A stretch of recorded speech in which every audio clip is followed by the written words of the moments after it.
Hare Krishna. So welcome everyone again. So we have finished up to 13th chapter last week. So we'll just do a quick revision, 12 and 13, and then we'll start from 14. So another 6 chapters to go, probably 4 classes, I'm assuming. And then we'll do 2 classes for revision, and then there'll be exam on 18th of May. I hope you guys doing your assignment, only few days. So yeah, please do it and submit on time.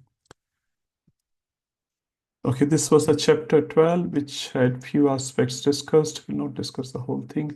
Only 2 aspects we picked up from chapter 12, which are very, very important. Sevanam Vaishnavadayaha. So Vaishnav Seva, extremely important, because it say with the blessings of Vaishnavas, all the obstacles, all the anarthas goes away, and then our bhakti path becomes very, very easy.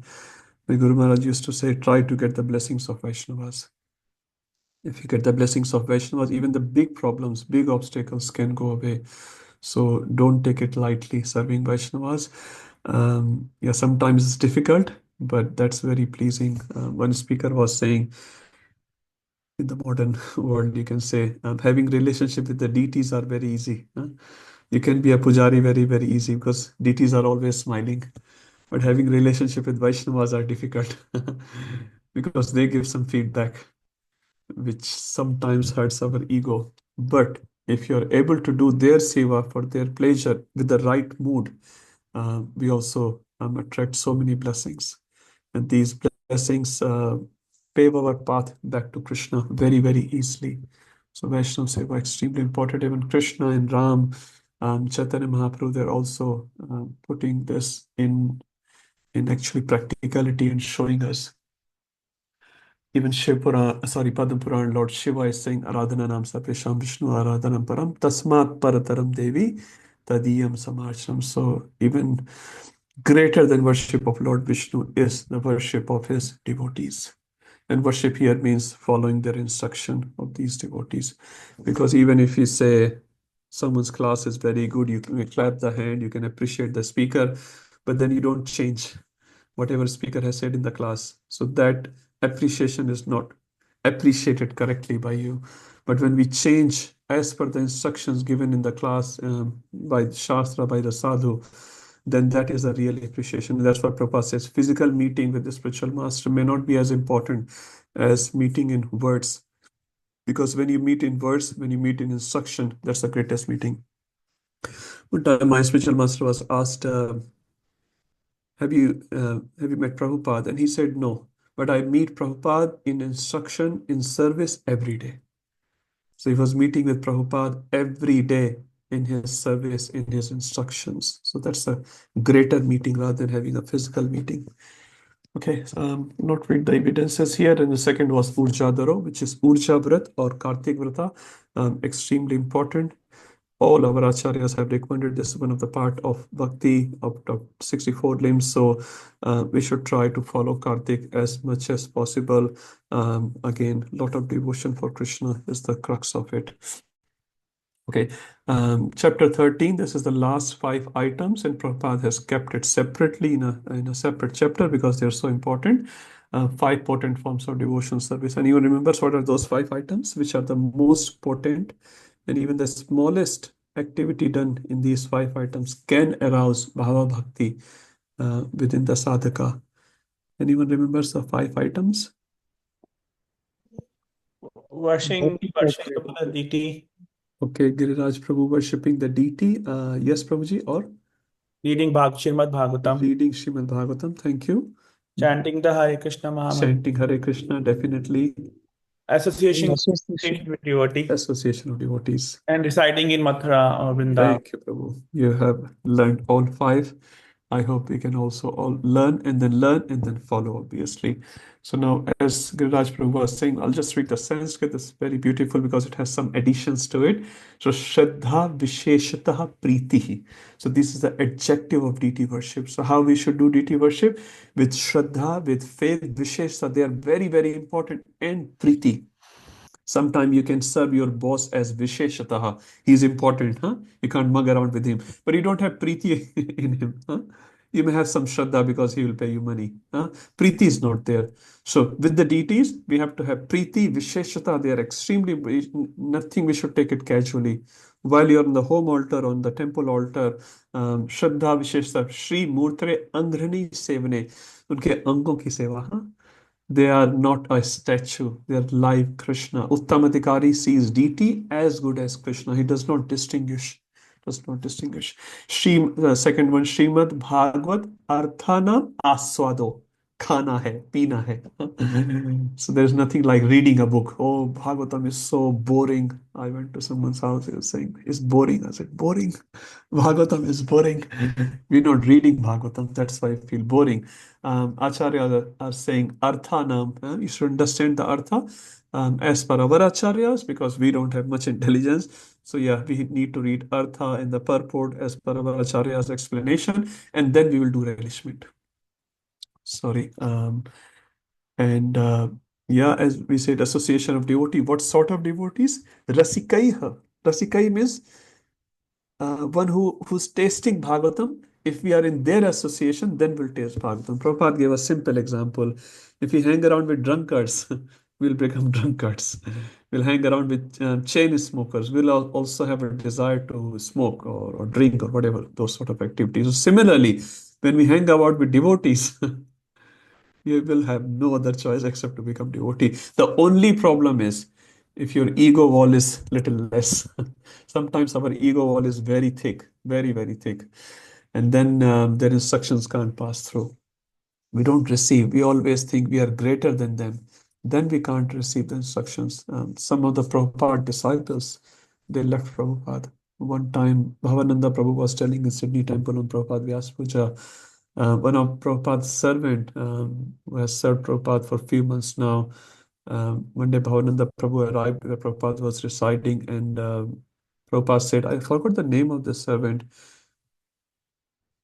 I can't remember. Anyway, so Prabhupada said, oh, he's leaving.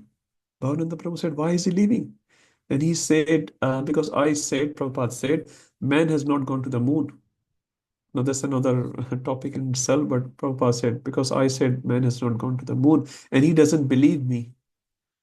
But this person didn't believe Prabhupada, that time at least. And he said, he may not believe me, Prabhupada speaking, he may not believe me, I'm an old man, I can say anything. But how can he disbelieve Shastra?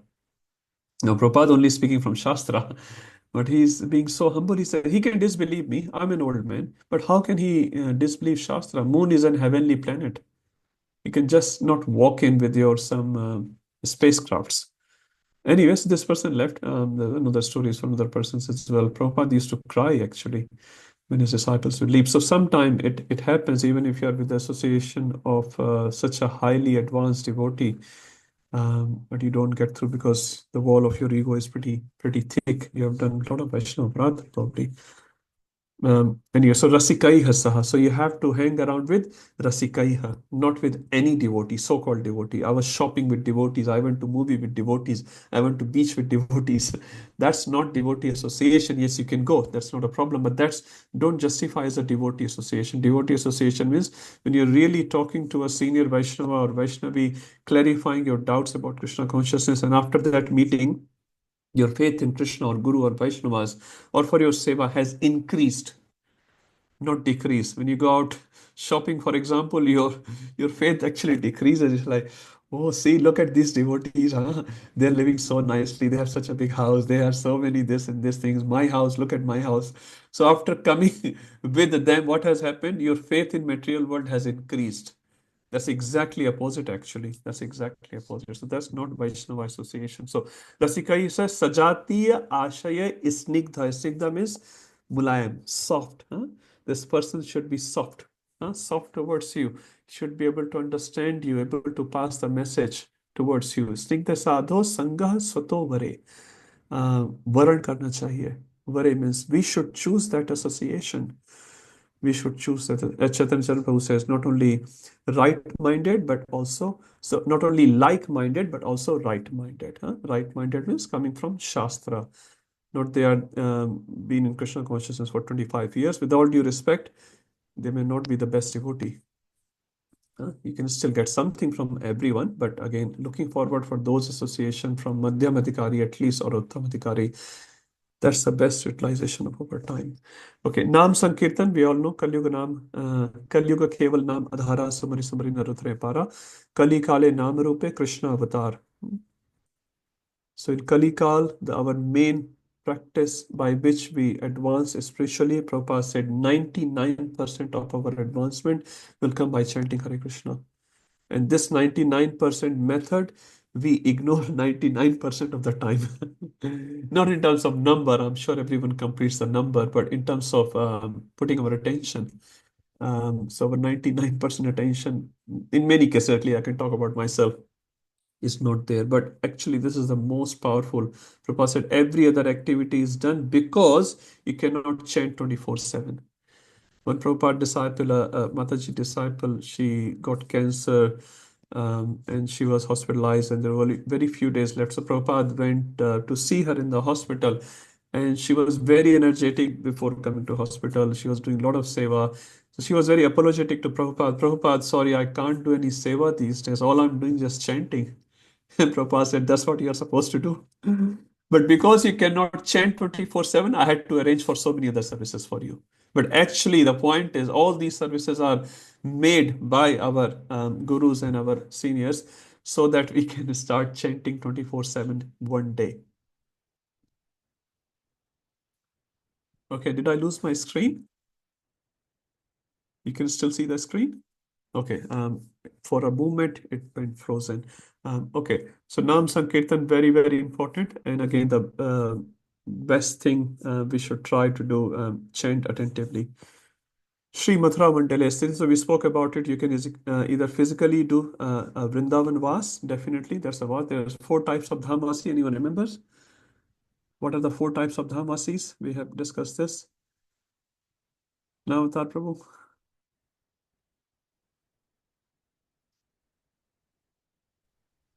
you're on mute, by the way, if you have started saying. No, I don't recall. Okay, tell one, Prabhu, just one. One everyone can say. Physically living. Physically living in Dham. Thank you, Yeah. Prabhuji. So that's one, right? So if you go reside in Mathura from tomorrow, you are Dhamvasi in that sense, in one sense. Another one who's taken birth in Dham, actually, who's You taken think birth in Dham. And third, who, mentally vis when you think who about it. visits the Dham, basically. Huh? So you go once in a year, you site there for, Kartik Parikrama or Vrindavan Parikrama, Brajmandal Parikrama. You're also Dhamvasi. And the fourth one, Meditating. Mentally. meditating. You never forget Krishna, basically. Anyone who never forgets Krishna, what's the definition of Brajavasis? One definition is they never, they can't take Krishna out of their mind. That's their problem. When Uddhav went to pacify these gopis, Uddhav was saying that please meditate on, please put your mind on Brahman. And Gopi are saying, Uddhav, man bhaye na das bees. I don't have das bees man. I don't have 10, 20 months. I only have one man, which I have given to Krishna. Huh? So their problem was they could not forget Krishna. Our problem is we can't remember Krishna. So anyone, whether he is physically in Dham or not in Dham, who cannot forget Dham, cannot forget Krishna, cannot forget the seva of Krishna, actually is also Dhamvasi. And he's the, as per Jiva Goswami, he's the best Dhamvasi, best Dhamvasi. And we should try to become that sort of Dhamvasi. It says Mathura Mandal, Vrindavan is the state of consciousness. Many sannyasis or many senior devotees, they live in Vrindavan all the time. Whether they're in America, they're in Honolulu, they're in London, but they are in Dham. Prabhupada says Prabhupada came out of the Dham, but he carried the Dham. And wherever he went, he manifested that Dham. And that's why he named many places as New Vrindavan, New Brajamandal, New Dwarka, New Mayapur. And it is absolutely true because Prabhupada potency was there. And then Prabhupada followers is following in the footsteps of Prabhupada, again manifesting the energies to those places. So this is Mathura. And for us, what is Mathura in Sydney? 180 Falcon Street. This is our Mathura, this is our Vrindavan, and as much as possible, we should try to go there. And as soon as I named 180 Falcon Street, Prema Bhakti Mataji is here, Dhamvasi. So it's very nice, and we should all take inspiration from each other to go and serve Radha Gopinath as best as possible. Okay.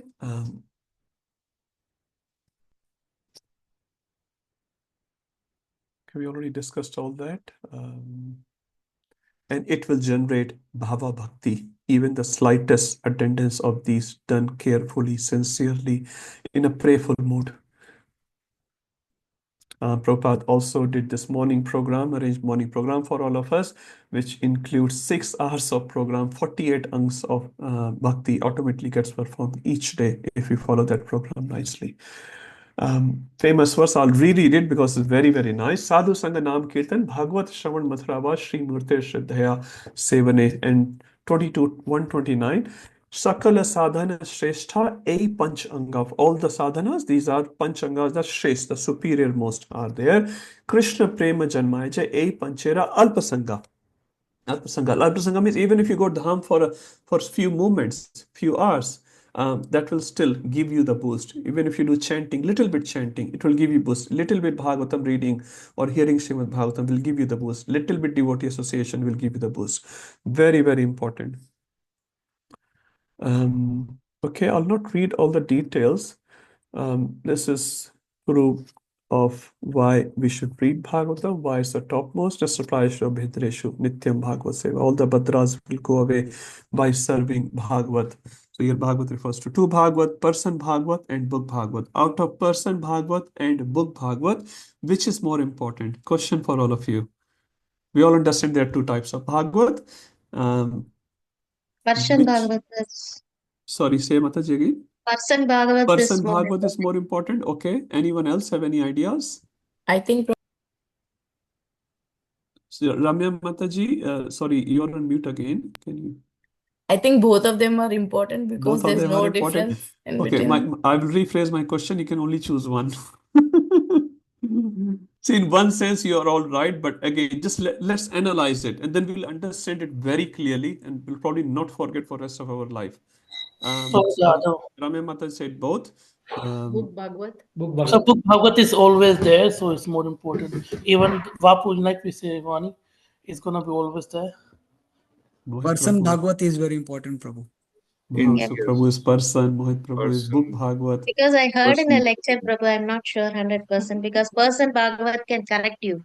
They can pitch your ears and say what Yeah. you're doing is right or wrong. Okay, that's nice. So, Book is not going to pinch your ear. Okay, that's Prabhu, nice. Person Bhagavat is important because Srimad Bhagavatam was spoken by Shukadev Goswami, and then it was heard by Parikshit Maharaj. Parikshit Maharaj never read Bhagavatam, but he heard Bhagavatam and he Heard from attained Bhagavat. perfection of life. So Hare it is Krishna. because of a Bhagavat who is actually reciting Bhagavatam and is giving Bhagavatam is actually the only source of receiving Bhagavatam. And that is a verse in that it says that if one has to read Bhagavatam, one has to fall at the lotus feet of a Vaishnava and listen Bhagavatam from him, and that makes the perfection of life. Sorry, Prabhu, if I said too Prabhu is much. a perfect poetic. He used Bhagavad probably 50 times in his 1 minute speech. Thank you, Prabhu. You're so good. Anyone else, any other ideas? Feel free to say anything. It's not right or wrong. Everyone is right in one sense, but I still want to prove a principle here. Again, Oh, from Shastra itself. Mahasa Prabhu said very, very nicely, is a person Bhagavad. Feel free to oppose him. It's fine. It's just our home discussion. Prabhu, I will go with what Mahavas Prabhu said, but I'll Hare add Krishna. one more Good point to speech. that. Yes. Same speech and different flavor. So, as an individual, you behave like condensed, or rather, not condensed. In book format, you always don't get all the information, or sometimes you're not everyone is a good reader. Yes. But if you have a friend who knows Bhagavatam, that's like ripened fruit. So if bookish Bhagavatam is like a tree, an individual with the knowledge of Bhagavatam is Oh, like a ripened fruit. Hari Bol. This Upma is given for Bhagavad itself. Prabhu is giving for Bhagavad and Bhagavad book. Very nice. Okay. Sanjay Vyas Prabhu, you want to share your opinion? No. Arey wah. He's beyond all these questions. Huh? His name is Sanjay Vyas. Okay. Prema Mata, book Bhagavad or person Bhagavad? That's a question. You can only choose one. It's just a discussion. Don't think about right and wrong, because this keeps us thinking in our mind. Because Prabhupada said, I don't want blind followers. I want intelligent followers. Because if you're intelligent, then you can deal with it. Yes, I'm not saying you're not intelligent, you're all super intelligent. But the point is, yes, we need to sharpen our intelligence with more Shastric study. Shastra helps. Prema Mata? प्रभु दोनों ही नहीं, एक ही choose करना है माँ. You're not allowed to choose two. Sorry, this is just for discussion purpose. You are right, dono. Our other devotees have also said. But I want you to think even further than that. As per Shastra, we need to understand this point. Book No, you book can. भी जरूरी है book से फिर Book is person the really- Bhagwat Okay. Thank you, Mata. Okay, that's fine. Sakhi Radhika Mata.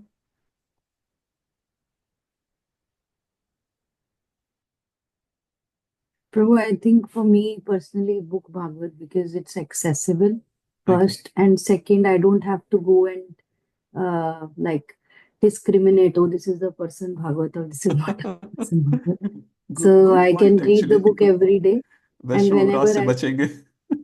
जी, और अगर कभी if I'm not able to understand a point, I try to look Google and see what my Guru Maharaj is saying about this. Or if not, if somebody I feel is person Bhagavad, I see them or Maharajas, then I hear from them what are they saying about it, and that ways both of them can because but my understanding is reading from the book make one becomes person Bhagavad eventually. So Thank reading you, is Mata. very important every day Yeah. for me for Bhagavatam. That's So thank you, Sakhi my Radhika Mataji. understanding. So what Mata, from reading Bhagavad, you become Bhagavad. So please read. That's the first point. Okay.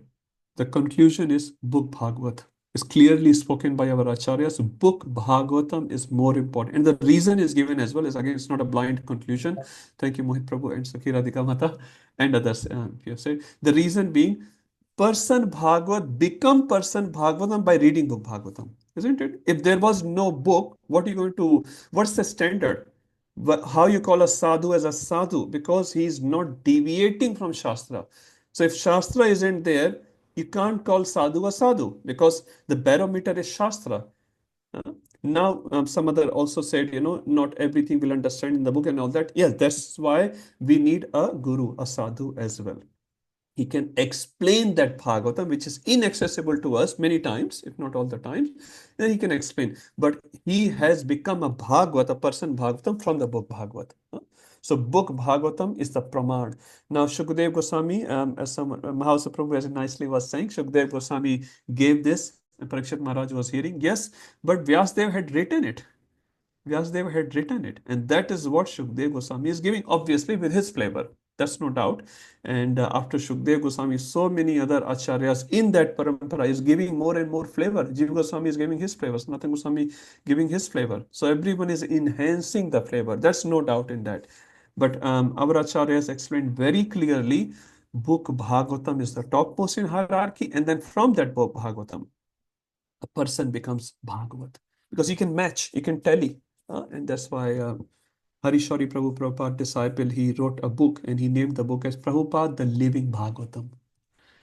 He said, I don't need to read Bhagavatam. He is a living Bhagavatam. Again, matching with Bhagavatam. Like you are a citizen, you are following the law of the country, the state law. So you are matching up with the law. Law is priority, you are matching with that. So this is why book is more important. But to understand the book, yes, we need a person Bhagavat because he can pull up your ears, he can tell you what's right and what's wrong. Take this book in this situation and like that. Okay, there are a couple of questions. We'll take them. We'll try. Rasanand Prabhuji or Mataji. Sorry, Prabhu, just silly question. Because No? those days Bhagavatam is not in a printed form. The printed Yes. form or Google and all, it came here. But Yes. those days it's just only spoken through a Bhagavat. I mean, Yes. the person Bhagavat. Absolutely. But the real So, Bhagavatam existed, Mataji. Not when I say book Bhagavatam, it does not mean a physical book. I don't mean the physical book, Mataji. I mean a collection of verses which was written and compiled, which was there. Now it came on paper, it came on mind. That's a different story. But the point is, they are the Pramana. When Vyasadev initially wrote Srimad Bhagavatam with the Madhyam of Ganesha ji, there was a physical compilation of 18,000 verses. And then he started teaching them. Valmiki wrote a Ramayana and he taught the Ramayana to Love and Kush. So first the compilation was done. The compilation was done by a sage in his mind and he passed through his words. That's secondary. But the point is, Bhagavatam as a book, I'm saying, existed. Huh? Obviously, for Kali Yuga, we needed books. But the point is, a person Bhagavatam becomes a Bhagavatam. Love Kush learned from Valmiki ji just by hearing. They did not have a iPad and notepad and this and that. Huh? But Ramayana was compiled first before Love Kush could be taught. That's the point. Okay. Thank you, sir. Yes. Narad Muni instructed Vyasadeva to compile Srimad Bhagavatam, and he did that. And then he started spreading the message through his different disciples. And one of the main one was Shukdev Goswami. Okay, thank you, Mata. Ujjwala Mataji. Hare Krishna Prabhu. Hare Yeah, Krishna. I've heard that when the universe gets flooded, then what should be saved? So, Srimad Bhagavatam, Bhagavad Gita, Chaitanya Charitamrita, these are the books that we should save. That goes to show how important they are. Yeah, thank you, Mata. And that can be kept again as a physical book or in mind. I'll just remember one example. In Jammu and Kashmir, I'm talking about 300 years ago, probably 300 years ago. In Jammu and Kashmir, after Nalanda, there was a big university. So Nalanda and Takshashila University, everyone knows. After that, the second biggest university in India, in Akhand Bharat, you can say, was in Jammu and Kashmir, somewhere in one of the locations. Anyway, so when Muslims, Mughals, burned the Nalanda University and the books burned for around 6 months, whatever Shastra we have, I've just heard in some lecture, 95% is only burnt. We only have 5%. But what had happened, some students from Nalanda University, which had learned all these Shastra, learned the Shastra, and they've gone to Jammu and Kashmir, for example. Huh? Many of the scholarly people I'm talking, they have learned everything in their mind. They started rewriting it after they heard Nalanda and Takshashila universities got attacked by Mughals. Huh? They started rewriting. What Mughals did, they not only burned the books in the second library, they killed those Brahmanas as well. Because these Brahmins could reproduce the knowledge, as you correctly said. They were so intelligent. So they thought, oh, we have only done half a job. They are not Muslims, they are Hindus, they are Brahmins, right? Their memory is Shrutidhar. So second time when they attacked, they not only burned the books, they burned the people as well. So yes, so now books, again, a physical copy or a mental copy, how they are carrying it, that's a different story. But yeah, our Vedic culture was so great, still great. Many of the parts is inaccessible now. Okay, I saw one more hand. I'm not sure who that one was. If all good. Okay, Mahasa Prabhu, you wanted to add something or correct me?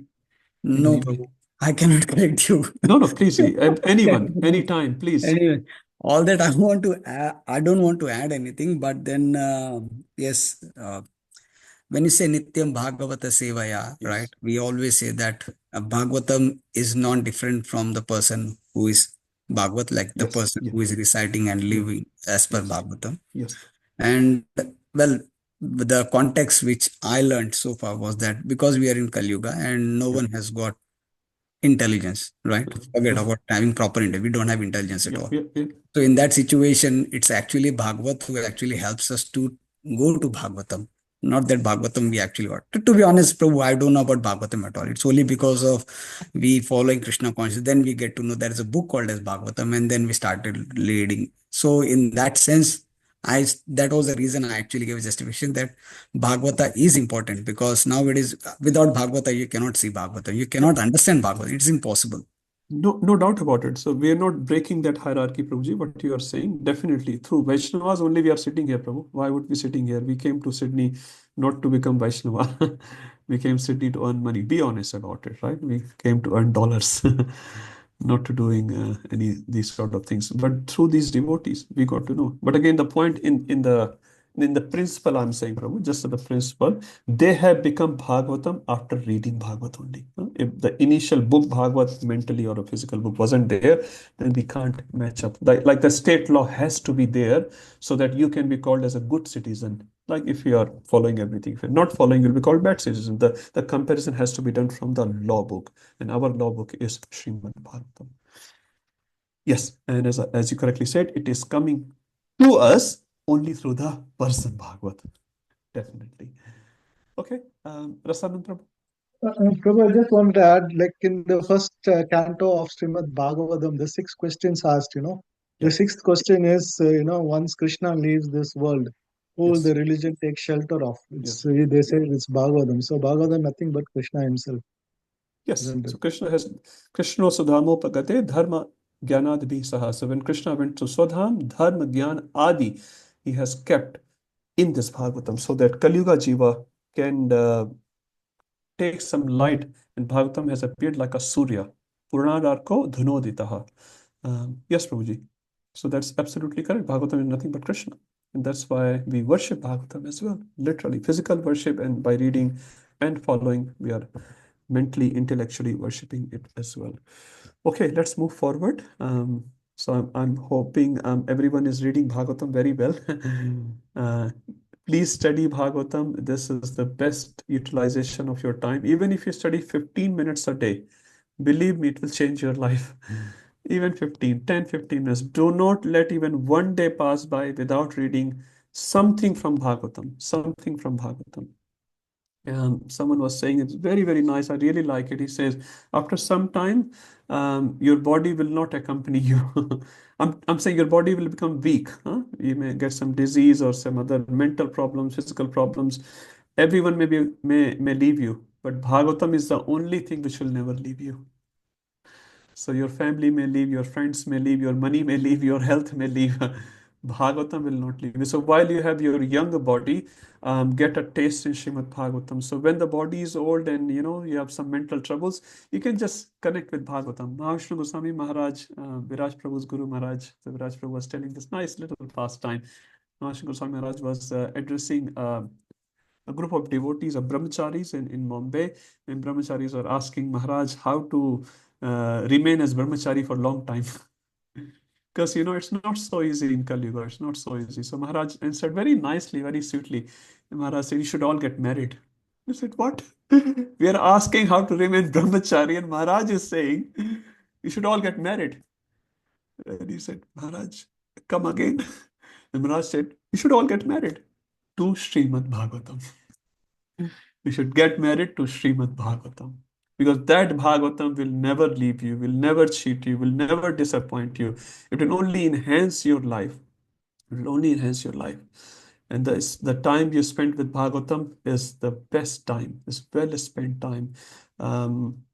Your life is not getting wasted. Ayur harati vaipunsan udayan astan chayan aso tasyarte yatashno nita uttam shloka vartaya. Whatever varta, whatever discussion you do with uttam shloka on a daily basis, that's the only time which is useful.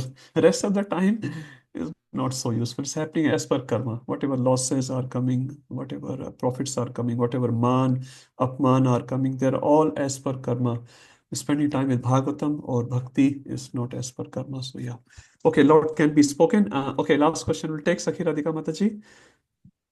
Prabhu, I just wanted to take this opportunity to share that me and my 8 of my friends, we all had children, and after having children, the female body goes through a lot of, it's called postpartum depression. And we were told by a very senior Mataji to read Bhagavatam every day. So that helped all of us to get out of that anxiety issues. So just Very reading cool. Bhagavatam 10 minutes, and it is like we have given a testimony also there where in See, on here the we are. stage. So So, she was sharing that this is even if in anyone's life, if they are going through some down times, anxiety issues are happening, you can't sleep properly or something. Reading Bhagavatam is a therapy, and it does help. see, it's a live example. Mother is testifying. So yeah, in any physical side as well, forget about spiritual side, it also helps. Best medicine for insomnia, isn't it? If you don't get sleep, open the book. I'm sure you'll get sleep. Bhagavatam or Bhagavad Gita, whatever. Prasanatha Prabhu is smiling. He never sleeps. He gets up like 2 a.m. every day. Okay. Um, let's move forward. So associating with Vaishnavas, very important. We discussed one analogy last week. I just remembered. Anyone remembers what's the qualification of a Vaishnava as per the analogy which we discussed as per this chapter last week? Vaishnavas are greater than Parasmadi, Sparshmadi, because Parasmadi can only make iron as a gold. Parasmani cannot make iron as Parasmani. But a Vaishnav, when he touches someone, he makes as Vaishnav. So this Vaishnav is much, much higher than Parasmani. So don't go after the Parasmani of this material world. It will not last. And if you get in the case of Shamantak Madi thing, you may get even killed. Sometimes people go after money, they want to become king and that. And there's a famous saying that says, a, a poor person, a pauper wants to become a king. Because they're always desiring to have more opulence, more power, more fame, and all that. And a king is also, so pauper is always worried, and king is also always worried. What's the worry of a king? How to save my head. Because if you're a king, your head will get chopped off. People will kill you just because you're a king, because they want to become king. You see, in Mughals, they killed their own father, brother, just because they were king and they wanted to become king. The son wanted to be, he killed. And many time, it just happens. People kill you. So Vaishnava association is the best association, material association. Yeah. My Guru Maharaj said, keep it simple. If your outside life is simple, then you have more time for Bhagavatam or Bhakti. So keep things simple. There's a formula of KISS. So KISS. Keep it simple, stupid. Keep it simple. Otherwise, you're stupid. So keep things simple in life. You have more time for Krishna. Okay, chanting of the holy name. Famous verse is one of your exam verse as well. Ata Shri Krishna Namadi na bhavet grahyam indriya sevon mukhe jivado swayam eva smrtiyataha. Okay, living in the area of Mathura, we already done that. And Rupa Goswami also proves in NOI Vaikuntha Janito Vara Madhupuri. Madhupuri, Mathura Mandal, Braj Mandal is higher than even Vaikuntha. Anyone remembers the reason? One reason? Just one reason why Mathura Mandal is higher than Vaikuntha? Many of you are part of NOI. Prasanatma Prabhu. He has taken birth in He's Mathura. taken birth, okay. Yes, can Appeared. you expand it? Yes, Mata, you are right, but can you expand it? In Vaikuntha, it will be the relationship will be very formal, whereas Yes. here in Mathura, he has appeared as a small Shishu. So Okay, I'll just add one point. Thank you, Mata. आपने जो बोला सही है. He does leelas in Mathura which he doesn't even perform in Vaikuntha, isn't it? In Vaikuntha, Lord Narayan is not taking birth. There's no Yashoda Maya feeding milk, no Yashoda Maya binding Lord Vishnu, Chota Sa Vishnu, nothing like that. So he performs Leela in Mathura Mandal. And more important than even that is Mathura Mandal is accessible to us. Accessibility in terms of physical accessibility in terms of sadhu sang. So you can go to Mathura and hear from sadhus. Can you go to Vaikuntha? I can't. Maybe one of you, like Durvasa Muni, have the powers to go to Vaikuntha. But it's not accessible to us, at least at this point in time. Mathura Mandal is accessible. Mathura Mandal is more expensive because Krishna performed the Leelas which he does not even perform in Vaikuntha. That's why he comes actually, because he wants to do Shishu Leela, he wants to get chastised by the parents. So he comes to Mathura Mandal, Braj Mandal, and he says, okay, this is my father, this is my mother, now you chastise me. I like it. He said, Lord Vishnu, by being Vishnu and Bhagwan, he got bored. We all aspire to become boss on a boss on a boss. But believe me, even if you become your heart, if you're not a devotee, your heart will be unsatisfied. Lord Vishnu himself is saying, I'm getting bored. Everyone is bowing down to me. No one is chastising me. That formality of bowing down, I don't want. Not that Vaikunthavasi is not doing formality, but Lord Vishnu wanted more. He said, okay, I have to make someone as my parent. And then he met the parents, he was satisfied. When Yashoda Maya was, sort of trying to chastise Krishna, scolding Krishna, Nanda Baba is hugging Krishna. Lord Vishnu was missing that. And then he became Krishna. Okay, let's move forward. Now, this is where we start the class today. So we have discussed 5 items. We have done 64 items. Now, there's a little summary which Prabhupada gives towards the end, 2 points. We just quickly discuss that. So now you will see some repetition in devotional items. So Prabhupada is mentioning the numbers. I'll not read the numbers, but the point is the repetition is not a mistake. Repetition shows the importance of that point. Like Mathura Mandal City, you will see twice. I don't remember the number, but I can read it from here. Item number 64, that's been repeated with 55. 63 is repeated with 33, chanting the holy name in Sankirtan. 56, rendering service to devotees is matching with 62. 61, so I've done some mapping here. You can take a screenshot or whatever. But these items are repeated, but that repetition just shows how important they are. So it's not Rupa Goswami forgot about it and now he is just rewriting that. Our acharyas don't do that. So they are very, very important. So actually what we should do instead of thinking as a mistake or something, we should go back to those items and try to perform them even better. So like, for example, reciting in Mathura, Sankirtan, rendering service to devotees, hearing revealed scriptures, they are the same item. Archana. So you see, they are the 5 potent item of devotional service, which we just read in the chapter 30. They are just getting repeated elsewhere as well. And the crux is being given again at the end, saying they are the most important items. So if you remember these 5 items and perform them every day, very, very sincerely, very soon, Krishna Prem, Bhava will come in your heart as per our acharyas. Try. Okay, what are the 5 items? We'll just quickly say. Someone else can say Nityanand Pran, Manohan Nityanand Prabhu. Good to hear your voice, Prabhu. That's why. Chanting the holy names, Chanting the holy name, yes. residing in Dham, Yes. Mathura, Vrindavan, or Yes. Or in your home, make your home as a temple. Yeah. serving the deities, Serving the deities, yes. reading Srimad Bhagavatam, Yes. and Devotee association. devotee association. Most important. When actually once if you don't have devotee association, you can't do other 4. It starts from there. Okay, thank you very much. When I was just talking to Prabhu, Manmohan Prabhuji. So it says, make your house as a temple. So our Acharya said there are 8 ways you can make your house as temple. There are 8 ways. What are the 8 ways you can make your house as temple? First thing, you should have Krishna Nam in your house. So constant Krishna Nam. Krishna Nam means when you're doing japa. Hare Krishna, Krishna Krishna, Hare Hare, Hare Ram, Ram Ram, Hare. Krishna Nam should carry on. Krishna Katha should carry on in your house. You should read Katha. Ramayana, Bhagavatam, Bhagavad Gita, Chaitanya Charitamrita, you and your family should sit together. And if others are not interested, at least you can sit down and do some Krishna Katha. So Krishna Nam, Krishna Katha should carry on. And Krishna Prasad. So you must make prasad and offer to your deities and only honor that prasad. And Krishna Kirtan should. So you should invite some devotees sometime and do some Kirtan. So these 4 activities should be done in-house. Outside house, just to make your house as a temple, outside house, you should also do prasadam distribution, it says.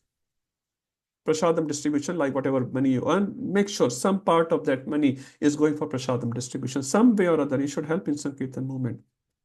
Some part of your money should go to Vaishnav Seva.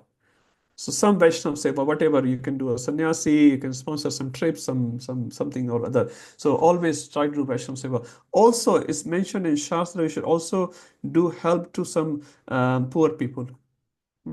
Again, as a prasad. So some deen, heen, dukhi log, you should go and help them because Krishna has given you some samarthya.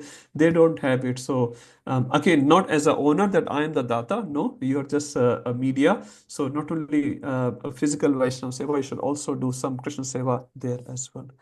And if I remember the last one correctly, and with the rest of the money, whatever you get, you should do your Jivika at home, whatever money you need for expenses of your house, mortgage payment, rental, gadi ka payment, insurance, HCF, and blah, blah, blah, blah, blah. So these are the 8 ways if you perform, your house will definitely become temple. So I'll repeat it again. So Krishna Kirtan, Krishna Nam, Krishna Katha, Krishna Prasad. That is in-house. 4 outside activities are Vaishnav Seva, some Seva to some Garib, Deen, Dukhi, and some Prasadam Vitran outside your house we are talking. Not just I'm eating Prasad. No, you help others to eat Prasad as well. And the last one is, now after doing all that, if you get $20 in your pocket, spend it for yourself and for your family, huh? For all your regular. So if you do these activities, and this eighth activity should remain as eighth, not as first. हम घर का खर्चा कर लेंगे, फिर जो बचेगा वो बाहर करेंगे. First, let me spend on ourselves, on our family, our clothing and TV and whatnot. No, it's eighth. It's number eight actually. It's number eight. Anyone can tell quickly? Because it's a very nice thing I heard. I'm just sharing that. What It's are the eight Krishna Nam, activities? Krishna Krishna Nam, Katha, Krishna Katha, Krishna Prasad, Krishna Prasad, Krishna Kirtan. Krishna Kirtan. This Is is inside in-house, home. every day. Thank you, Prabhuji. And four, someone else can say. Anyone else. Doesn't matter. Shraddha Mata, you can try.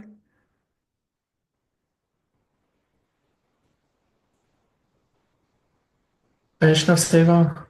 Prabhuji. Okay, Can Hare you Krishna. hear me? Yes, Yes. Prabhu. So, helping any Deen Bhakti outside the house and serving Vaishnava. And one more was,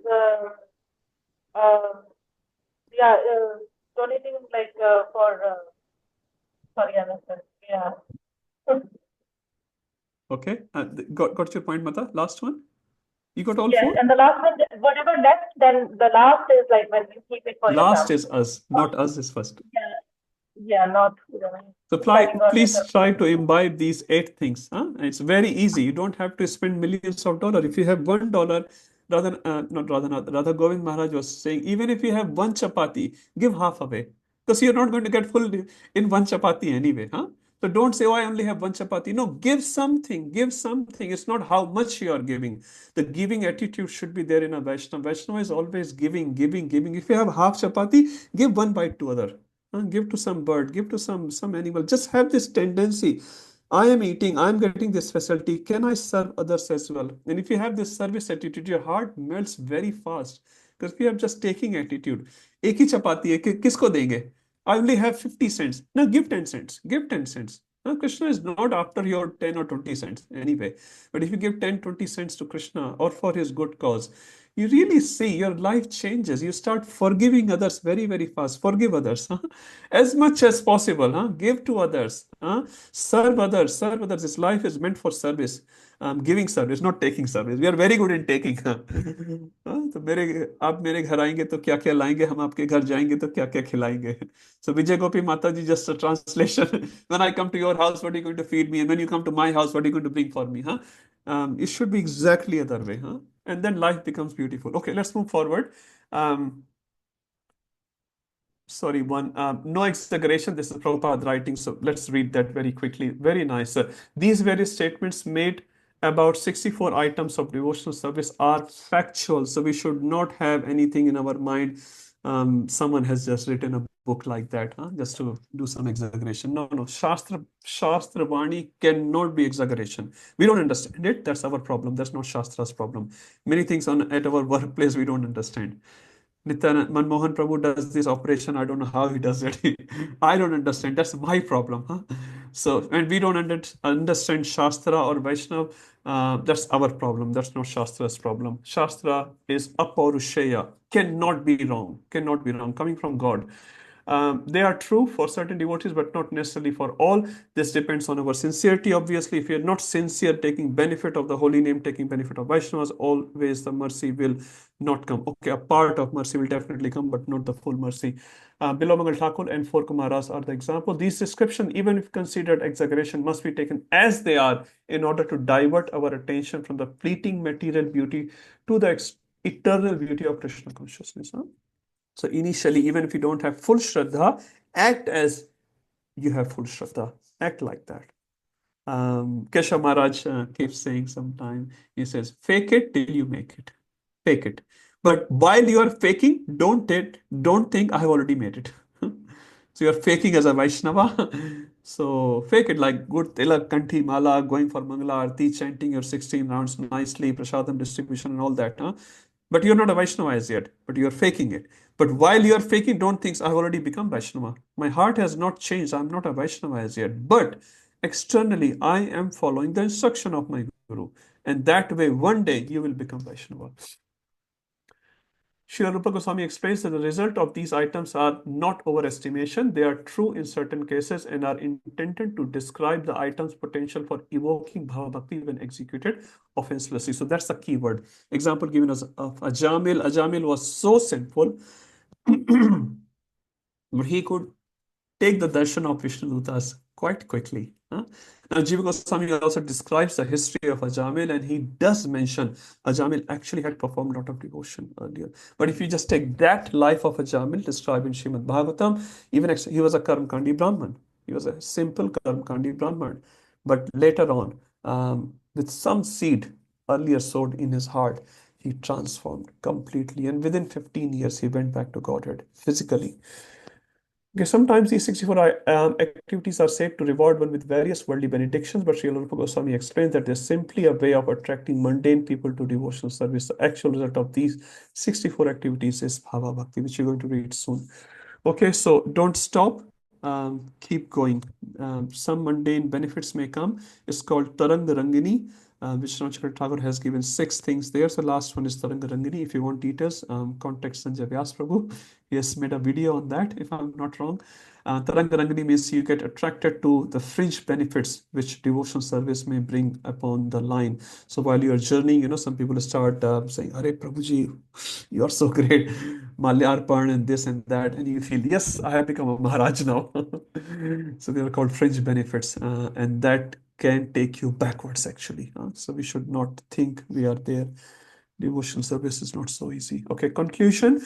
The total regulatory principles come to an aggregate of 64 items. As we have mentioned, the first are primary 10, with Prabhupada giving conclusion. So anyone remembers 10 plus 10 plus 39 plus 5? That's how you can remember. 10 is Pravatti, 10 is Nivratti, 39 is 4 additional items, and last 5 are the most potent items. Okay, there are 5 most important. Okay, so let's done that. Now chapter 14. Now this is the last chapter which we are discussing in terms of sadhana bhakti. We have discussed all the 64 items. Now you would surprise that what is there in this chapter. We have finished 64 items, right? Now this chapter will describe what is not described as a part of 64 items. And that is very, very important. So something which Rupa Goswami has not written, no, Rupa Goswami himself has written. After writing all the 64 items, he has written few important notes. In the asterisk note, we say, please remember to follow these 64 items in the mood of this chapter 14. So this chapter 14 is very, very important for most of us, at least. Many of you may know a few things. Devotional qualification. Now, 3 topics are discussed in this chapter. So, the role of Jnana and Vairagya in the path of Bhakti. Now, Jnana and Vairagya is not a part of 64 items list, which we have seen and we'll discuss about it. And the role of Varnashram. So, I will be discussing very briefly those items as per Prabhupada. Prabhupada also touched upon it. I will also touch upon it. And 80% of the chapter will be taken by Vairagya. So starting from Varnashram, then analysis of Gyan and Vairagya, and then Prabhupada is expanding, Rupa Goswami as well, expanding the topic of Vairagya in the life of a devotee. Why? Because Vairagya is not considered as one of the items of 64 items of devotional service, but it's still important. So what is the place of Vairagya? This is what is being discussed in this chapter. Any questions before I get into this chapter? Chapter 14, which is the last chapter of... Okay, all good. Varnashram activities. Some scholars argue that simply by following the principle of Varna and Ashrama, one can gradually rise to the perfections reached by practicing devotional service. Anyone remembers this dialogue comes from where? So they feel, some scholars, valid scholars, feel the role of Varna and Ashrama are very important in the life of a person. Once you have crossed all the Varna and Ashrama, then you start your devotional service. Where does it come? We all know this is not valid. As Gaudiya Vaishnavas, we know that. Where does this statement come from? That's my question. Anyone knows this? Okay, this comes from Chaitanya Charitamrita in a conversation between Chaitanya Mahaprabhu and the Mathadish of Udupi. Udupi, anyone been to Udupi? Okay, if not, it's in near Bangalore, I guess, if I'm not wrong. I have not been yet. Prabhu has been, Rasanand Prabhu has been there. So Udupi Mutt is a very famous word. They are So also Mangalore, near Mangalore. near Mangalore. Okay, thank you, Prabhuji. Near Mangalore, somewhere in that vicinity, it's there. And Chaitanya Mahaprabhu, when he went for South India Yatra, he visited this Udupi Mutt, and there's a Mathadish there. So, if I'm not wrong, every 2 years they change the Mathadish. Very scholarly people. They are also devotees.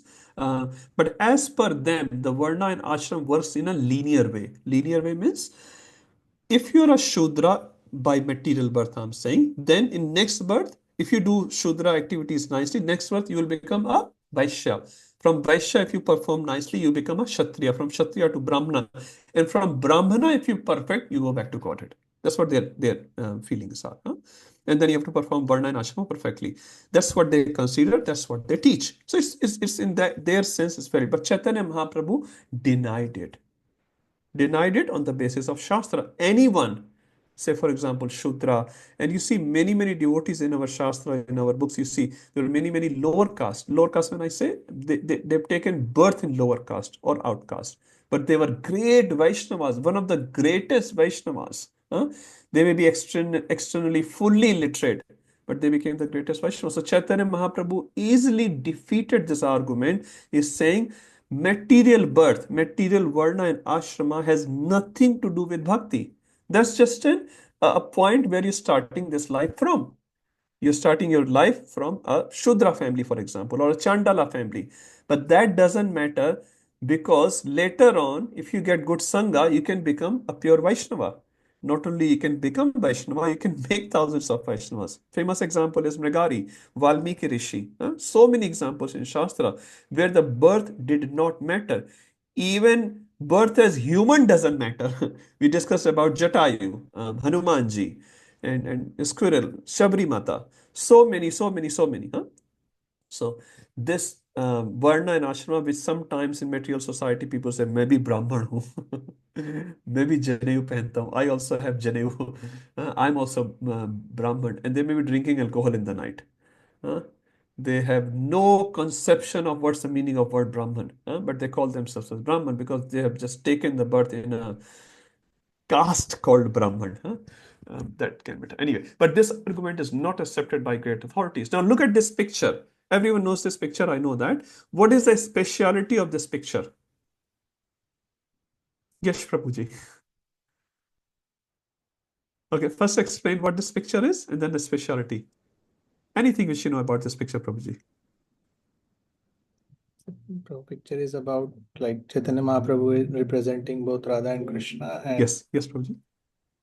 And who's sitting there? No problem. All good, Prabhuji. I also learned from someone. Anyone else can say? Yes, Ramanand Rai. Ramananda Rai. Thank you. So Ramanand. Okay. Some echo is coming. So yes, Ramananda Rai and Chaitanya Mahaprabhu. What's happening? Can someone give context, Sanjay Vyas Prabhu, a context here? Very quick one. Oh, bro, I can't remember exactly, but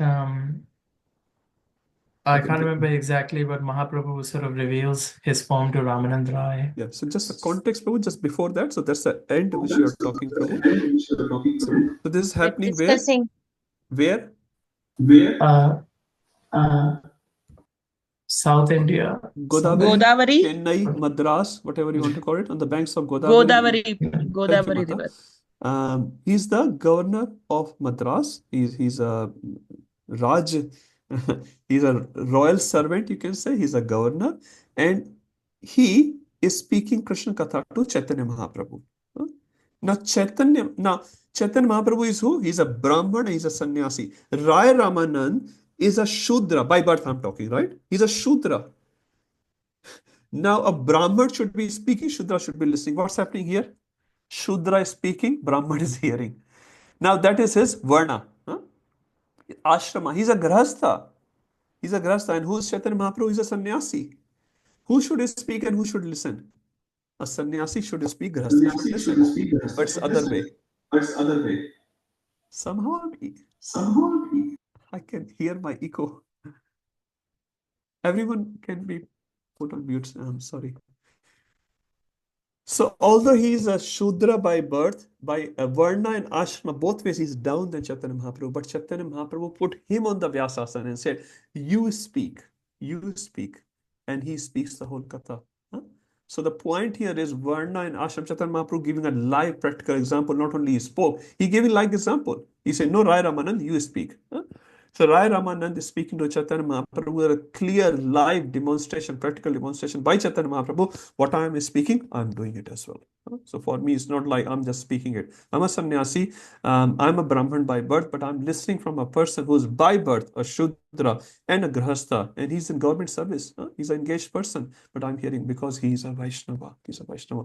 Now, there are some examples given as well. So we'll just pick one example, 11, 12, 9. This is from Buddha Gita. Even though one engages with great endeavor in the mystic yoga system, philosophical speculation, charity, vows, penances, ritualistic sacrifices, teaching of Vedic mantras to others, personal study of Vedas, or the renounced order of life, still one cannot achieve me. How can one achieve? Prabhupada says 1854, Bhaktya mam abhijanati. Prabhupada keeps repeating this again and again and again. Bhaktya mam abhijanati. One who worships me with devotion, he can achieve me.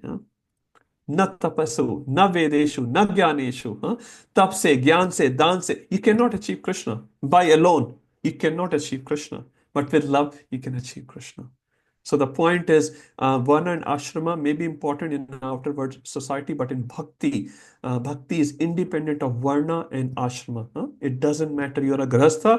Grahastha can, out of 12 mahajans, if you didn't know, 7 of them are grahasthas. So it's not like grahasthas cannot be a mahajan, cannot be a pure devotee. No, grahasthas can be a pure devotee. So no situation in life can stop you in the progress of your bhakti. Now, the second topic in this chapter is analysis of Jnana and Vairagya, because this is also considered a very great topic. Jiva Goswami writes this. He says many times people coming from Indian background, they consider moksha is the goal. Now, there are many of them, at least don't understand what does it mean by moksha. But even if you take a very normal social definition of moksha, marj ho jana hai, just general. Prabhupada actually mentions in one of his classes, at the time of Prabhupada, we're talking 1970 sometime, there were 33 crore impersonalists in India. 33 crores. Prabhupada mentions this figure actually in one of his lectures. And then someone said to Prabhupada, Prabhupada, so many jnanis in India, so many impersonalists in India. And then Prabhupada got little sort of thinking about it, and he said, at least they are worshipping some higher power. They're not like you guys who only take taste of in material sense gratification. The point is, Prabhupada was not associating with them, but Prabhupada appreciated them that they are doing some spiritual activity. They're living a sattvic life.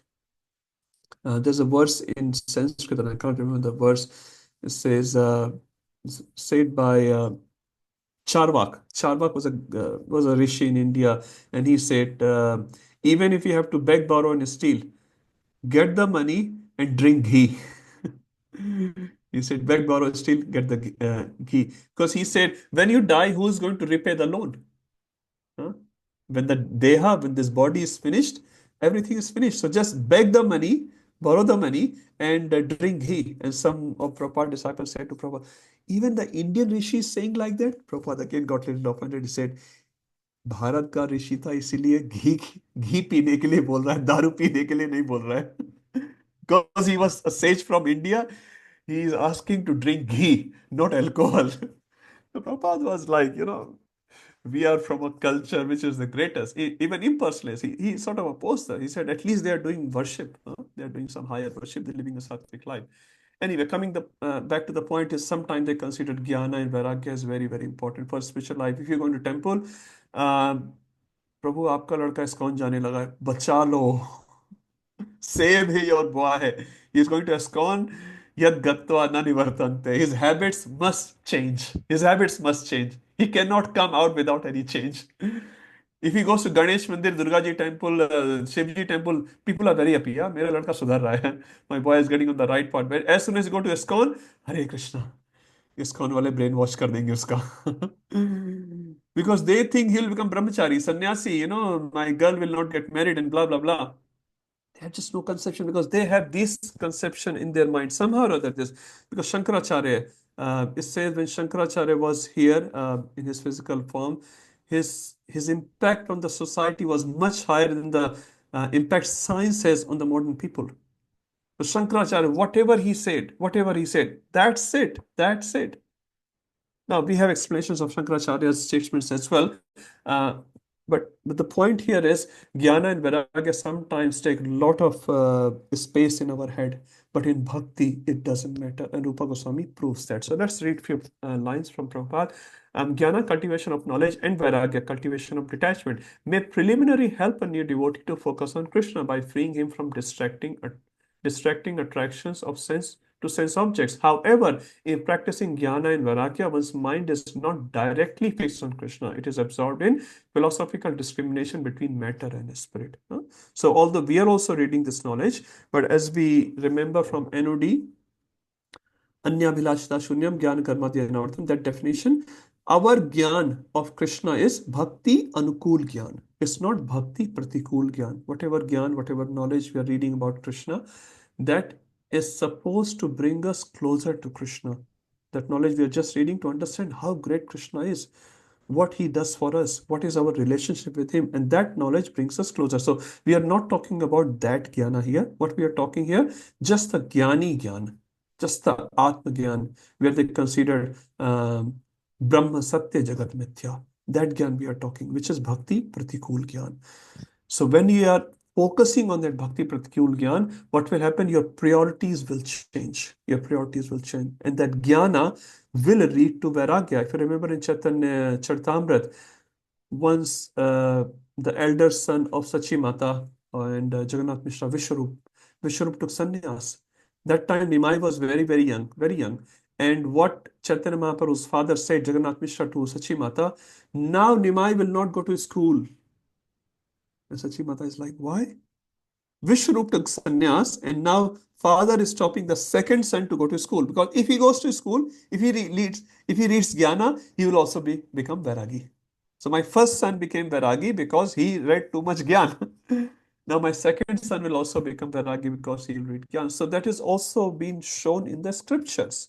So when you have too much jnana, again bhakti pratikul jnana we are talking, then it leads to vairagya, and then you have no attachment with the world. You become detached.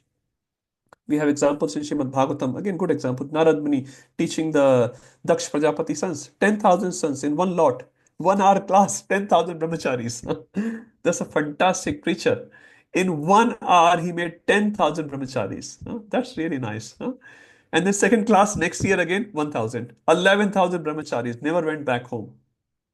But obviously, they became devotees. They didn't become just the jnani. The point is, this jnana and vairagya are not favorable for the progress in bhakti because the renunciation makes the heart hard. Some jnanis heart is very, very hard because they have no emotion. They think everything as Maya. But the heart of the devotee should be very, very soft. It says, when your heart becomes as soft as butter, then Kanha will come and steal your heart. Till that time, Thakurji cannot come. Only Thokare comes. It says you can only choose between Thakurji or Thokare.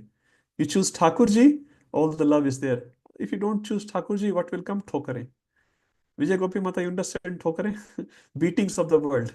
You choose either Krishna or choose beatings of the world. In Hindi, we can have better rhyme. In English, there's no exact translation. Thakurji is Krishna and Thokare is the beatings of the world. So if you don't choose Thakurji or Krishna, all you get is beatings of the world. So better you choose Krishna and get out of that. But people are very intelligent. They don't choose Thakurji. They choose the other path, hard path. Anyway, so your heart can become hard if you're just going on that path, whereas a soft heart is required for loving exchange between bhaktas. There's a verse in Srimad Bhagavatam. I'm trying to remember the first line of the verse. 127, Sanjay Vyas Prabhu, my dictionary. What is the first word of 127? Ahetuki apratita, ye atma suprasidati. There's a sixth verse and seventh is Vasudeve Bhagavati Bhakti Yoga Prayojita Janiyatu Vairagyam Jnanam Chayad Ahetukam. So Vasudeve Bhagavati, once you get the Bhakti in Vasudev, Jnanam Chayad Ahetukam, that Jnana will automatically come in your heart. It says Divya Gyan Hriday Prakashito. So you don't have to learn Jnana from outside. Jnana will automatically come in your heart if you become a devotee. I think I've discussed this example, very beautiful example. One person, servant of Ramanujacharya, he used to wash his Guru Maharaj clothes and do some simple menial seva. He was not very pada likha, not very scholarly person. He will not sit in the class. He will just do some simple activities, make his bed, clean the floor, and all that. So one day, some other Ramanujacharya heard some other devotees having some pride in their mind because they had a lot of knowledge of Shastra. So Ramanujacharya, just to defeat their pride, said he was scheduled for a Bhagavatam class, but he said towards the end, I'm not feeling well today. Maybe someone else can give the class. So some of these disciples thought, Guru Maharaj will say, you give class because you have knowledge of a lot of verses. And Ramanujacharya said, can you call that bhakta? And these scholarly disciples started thinking, that bhakta? He doesn't even know how to read and write. How he is going to give class? Anyway, because Guru Maharaj ordered, so someone went to this bhakta and he was beating the clothes on the river bank as usual. And he said, Guru Maharaj is calling you. And he said, okay, no problem, I'll come. What's the service? And he said, you have to give class. Class? Me? Bhagavatam class? No, I can't do that. No, no, Guru Maharaj is calling you. Let's go. Anyway, this Bhakta arrived. He said, Guru Maharaj, what can I do for you? Give Bhagavatam class. Me, class. No, Guru Maharaj. I'm not a class type person. No, give, I'm not feeling well today. And he gave the best class. He gave the best class. So we should never underestimate a devotee just because he's not camera popular. Huh? And that's why we should also not judge ourselves at how much popularity we have received in so-called congregation. Our popularity is not the advancement of our devotion. A Prabhu or Mataji can be very, very humble behind the scenes doing very menial service, and they can be very, very advanced devotee. Very, very advanced devotee. So we should never judge our advancement or others' advancement with some material designations, material certifications. Because many devotees can speak, but they may not be advanced at all. Many devotees cannot speak, but they may be very, very advanced. But who can speak as well as follow, he's an acharya like Prabhupada. He followed it perfectly, he presented to the world perfectly. And there are many, many such a great followers of Srila Prabhupada with the similar qualities. They follow perfectly, they teach perfectly. So many examples are there. So the point here which we are trying to make, so jnana and vairagya should not be independently cultivated. They are aid to the devotional life. As far as they help to come closer to Krishna, they're very useful. If they don't help, it can actually backfire your devotional life. Okay, Rupa Goswami gives this example 1 to 249. I'll just read the translation. Because Jnana and Vairagya generally make the heart harsh, the authoritative devotees have concluded that bhakti alone, whose nature is very tender, is the cause of entering into bhakti. So in 10th canto of Srimad Bhagavatam, we read this verse, Bhakti sanjayate bhakti. Bhakti kahan se aati hai? Where does bhakti comes from? From bhakti. And where does that bhakti comes from? Bhakta. So bhakta, who is the carrier of this agni of bhakti, keeps giving bhakti, keeps giving bhakti. So when we are at the receiving end of these bhaktas, we can also receive bhakti or mercy. What does mercy mean? Anyone remembers the definition of mercy in Krishna consciousness? Quickly. What does mercy mean? हम लोग सब कहते हैं mercy चाहिए, mercy, mercy, mercy. What does mercy mean? Popularity, Taste ज्ञान, for Krishna. Taste for Krishna. taste for Krishna. That's what mercy means. It's not our popularity. I'm very popular. No, that's not. And that can again backfire you. Amukdila Prabhu says very nicely in humorous way. He said, when we have to go from this world to that world, we have to pass through a little hole. Little hole. And that hole is so small, it's so small, only a soul can pass through. If you're wearing a jacket of your ahankar, you cannot pass through. I'm a very popular person. I'm a very jnani person. I am very unique in playing some instruments or whatever illusions you may have. You cannot pass through because I'm wearing a jacket of my ahankar. So you have to remove all these jackets. Only pure soul with pure prema can pass through that ched, that little hole. So any other illusions which we may have should start quitting it because they are very temporary. If Krishna has given us, we use it in the service of Krishna with this feeling of gratitude. Thank you, Krishna, for giving me this guna. Until the time you will allow me, I will use this guna in your service. And you use that guna very nicely. But thinking, I am not the owner, Krishna is the owner. So enjoyer should also be Krishna, not me. someone glorifies us, we should be very clear. This is not our glorification. It's Guru Maharaj mercy, Krishna's mercy, Vaishnava's mercy, so that we are able to perform some seva for the pleasure of Vaishnavas. And the glory should go back to our Guru or Vaishnavas. Okay. Kintu jnana virakta adi sadhyam bhakti eva siddhyati. However, the goals of jnana, vairagya, and other processes are achieved by bhakti alone. You will automatically get jnana and vairagya. There's no need to separately cultivate them independently. Jiva Goswami country, the goal of vairagya is jnana, and the goal of jnana is liberation. These are indeed achieved by bhakti alone. And Prabhupada writes, and we have read a whole chapter actually. Mukti goes after the devotees with Anjali, with Kritanjali, with folded hands. Mukti says, please accept me. And devotees say, no, I'm not interested at all. I'm not interested in any sort of mukti. There are 5 types of mukti. I'm not interested. We read the whole chapter, remember? So devotional service is much, much higher. And then all other so-called achievements of the world become so insignificant. You don't want to even look at them. Don't want to even look at them. Radhanath Maharaj gives a beautiful examples here. He talks about fame. Just remembered. He says, fame is like your shadow.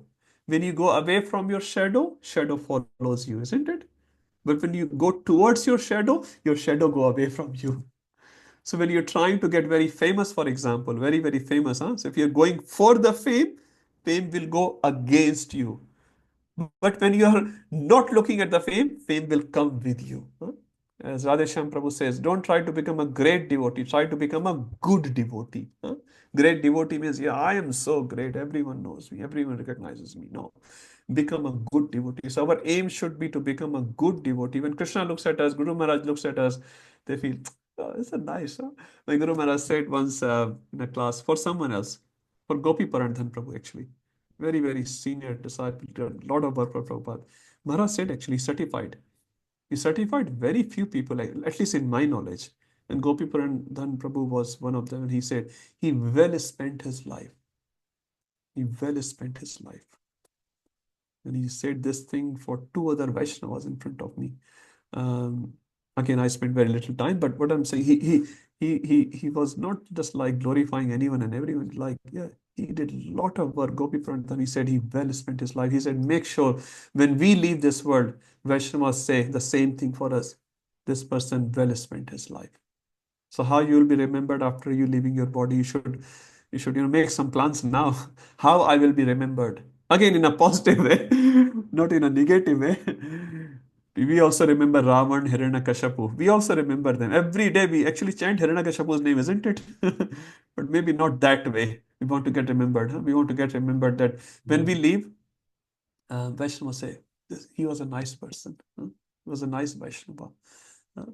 Guru Maharaj said, don't try to worry about the numbers. Try how many hearts you can touch. It's not about the numbers.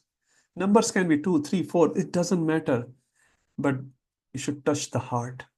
Touch the heart means, he said, sincere, selfless seva. Sincere, selfless seva. If you have any ulterior motive in your relationship, gone. It's not sustainable. It may look very nice, but it's not sustainable. So sincere, selfless seva, when you do, you touch the heart, you attract their blessing. They bless you. They pray for you, and then you also become a Vaishnava. So this is the key of success. My Guru Maharaj explained. Okay. Detachment and knowledge automatically come from bhakti. There's some evidences. Let's quickly read them. Who would like to read? Who hasn't spoken today as yet? Our Mohit Prabhu, he has spoken. He has already spoken. He's not spoken as yet? Prabhu, I can read. Hari Bol Mata, please. Detachment and knowledge automatically come from bhakti. So, my dear Uddhava, for persons who are seriously engaged in my service, the cultivation of philosophical speculation and artificial renunciation are not very favorable. When a person becomes my devotee, he automatically attains the fruits of the renunciation of material enjoyment and he gets sufficient knowledge to understand the absolute truth.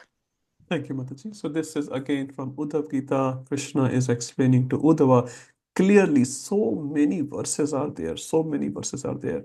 But still, I don't know why people get confused. It's so clear in Srimad Bhagavatam. Very, very clear. There's no ambiguity at all. Okay, second evidence, which is 11, 20, 32 to 33. Someone else can read.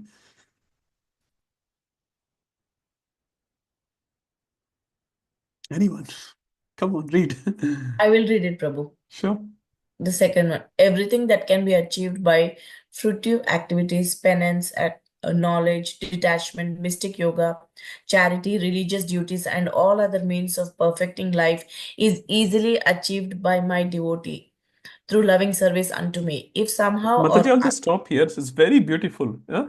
So all these things, the result of all these things which Krishna mentions is easily achieved by my devotees through loving service. So devotees actually don't miss out on anything. Honestly, even physically, materially, they live the best life.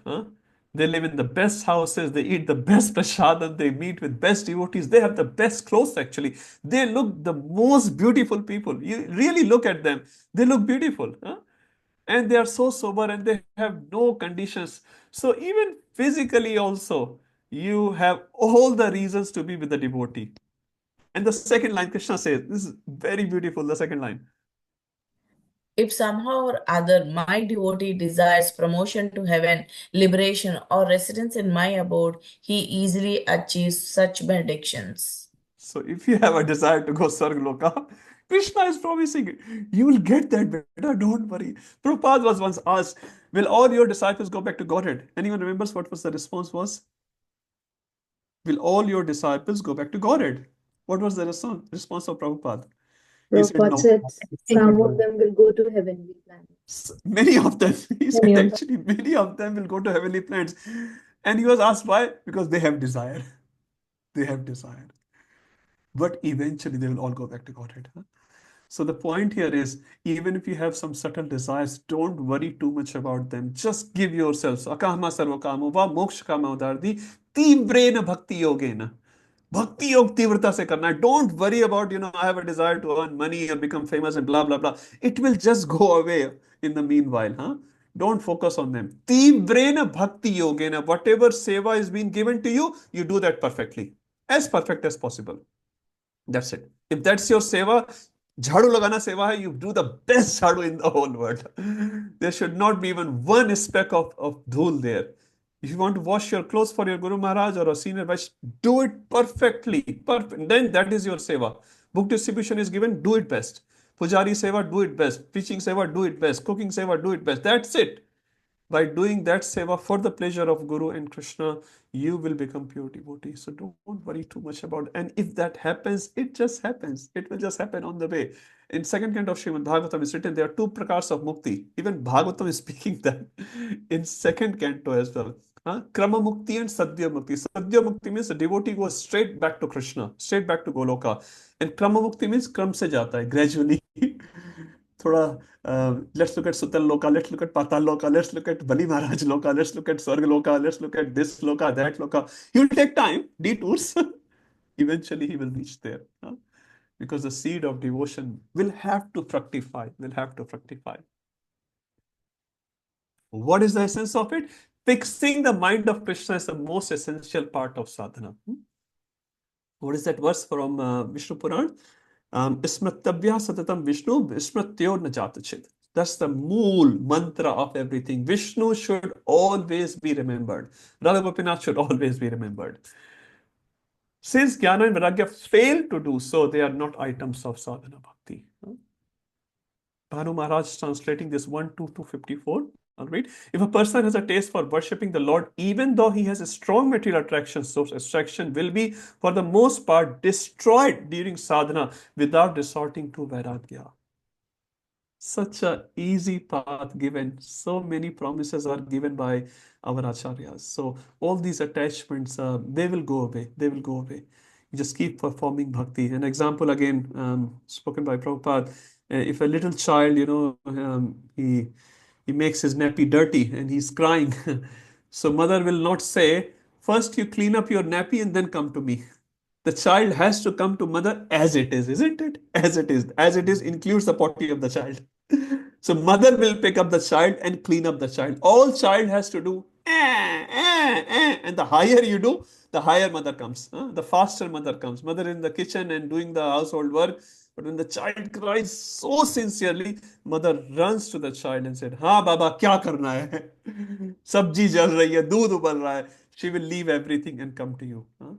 तीव्रेन भक्ति योगेन. So all we have to focus on this. तीव्रेन भक्ति योगेन. भक्ति योग अच्छे से करना है, अच्छे से करना है. Every other thing, yeah, if you can do it. Otherwise, it will just pass on the way.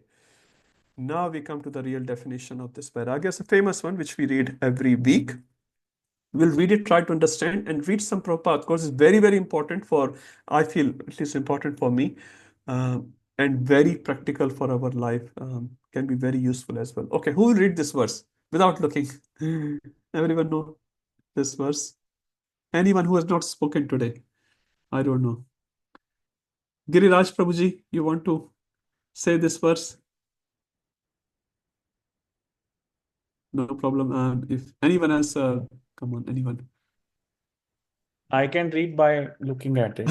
Okay, go and read. Look by it. Anasya अनासक्तस्य विषयान् अनासक्तस्य विषयान् यथाहारम् उपयुञ्जतः यथार्हम् उपयुञ्जतः. We can go slow but read clearly. Huh? Go slow, no problem. We're all learning. So यथार्हम्. So if you read यथा, एक के ऊपर हलंत है. यथार्हम् उपयुञ्जतः. यथार्हम् उपयुञ्जतः निर्बन्धनाः कृष्ण सम्बन्धे निर्बन्धः कृष्ण सम्बन्धे युक्तं वैराग्यमुच्यते. Yuktam vairagyam uchyate. So what this verse says, I've written the synonyms as well.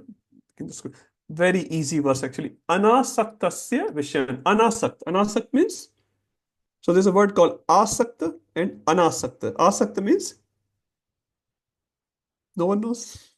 Attachment to the thing. Attachment. Anasakta means detachment. So towards vishaya, towards the sense object, what should be our tendency? Asakta or anasakta? Asakta, which we already are, default, I am. So we are asakta, we should become anasakta to sense objects. Huh? That's why the whole process we are trying to follow. So although we are unattached to the sense objects, to the vishayas, yatharham upayunjata, but as per the suitability of that object, upayunjata means we put that object into the service. Krishna sambandhe, we put that object in the service of Krishna as appropriate.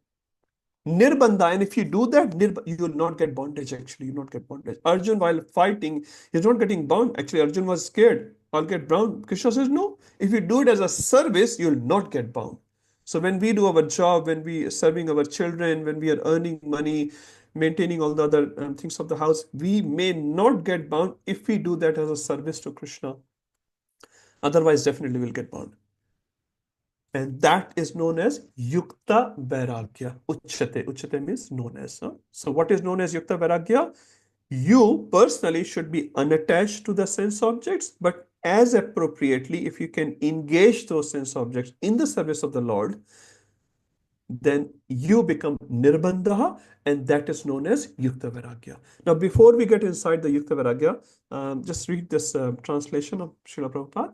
When one is not attached to anything, but at the same time accepts anything in relation to Krishna, one is rightly situated above possessiveness.